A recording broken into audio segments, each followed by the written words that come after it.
ടുനെറ്റ് news കാലാവസ്ഥാ വാർത്തയിലേക്ക് സ്വാഗതം. 2024 ആദ്യ ന്യൂനമർദ്ദം ബംഗാൾ ഉൾക്കടലിൽ ഇന്ന് രൂപപ്പെട്ടതായി കേന്ദ്ര കാലാവസ്ഥാ നിരീക്ഷണ വിഭാഗം. തെക്കുപടിഞ്ഞാറൻ ബംഗാൾ ഉൾക്കടലിൽ തമിഴ്നാട്, ആന്ധ്രാപ്രദേശ് തീരത്തിന് അകലെയായാണ് ന്യൂനമർദ്ദം രൂപപ്പെട്ടിരിക്കുന്നത്.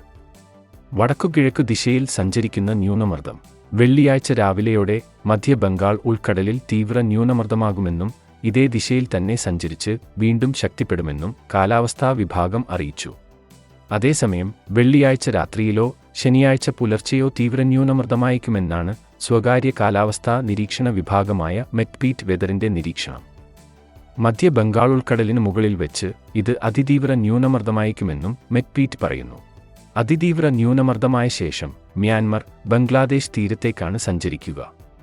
സാധാരണ പ്രീ മൺസൂൺ ന്യൂനമർദ്ദങ്ങൾ ആൻഡമാൻ ദ്വീപിന് സമീപം രൂപപ്പെട്ട് ഇന്ത്യൻ തീരത്തേക്ക് നീങ്ങുകയാണ് പതിവെങ്കിലും ഇത്തവണ ഇന്ത്യൻ തീരത്ത് രൂപപ്പെട്ട് മ്യാൻമർ, ബംഗ്ലാദേശ് തീരത്തേക്ക് നീങ്ങുന്ന രീതിയാണുള്ളത്. അതേസമയം സിസ്റ്റത്തിന്റെ സഞ്ചാരപാത ഇനിയും വ്യക്തമല്ല.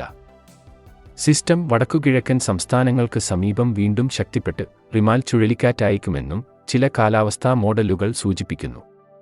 എന്നാൽ ഇക്കാര്യത്തിൽ മെറ്റ്പീറ്റ് വെതർ നിരീക്ഷകർ ഇപ്പോഴും കൃത്യമായ നിഗമനത്തിലെത്തിയിട്ടില്ല. പശ്ചിമ ബംഗാൾ, ഒഡീഷ, മിസോറാം, ത്രിപുര, മണിപ്പൂരിന്റെ ചില ഭാഗങ്ങൾ എന്നിവിടങ്ങളിൽ ഈ സിസ്റ്റം 24-25 തീയതികളിൽ കനത്ത മഴ നൽകുമെന്നും കാലാവസ്ഥാ വിഭാഗം പറയുന്നു. കാലാവസ്ഥാ വാർത്തകൾ കൃത്യമായി ലഭിക്കാൻ ചാനൽ സബ്സ്ക്രൈബ് ചെയ്യുക. നന്ദി.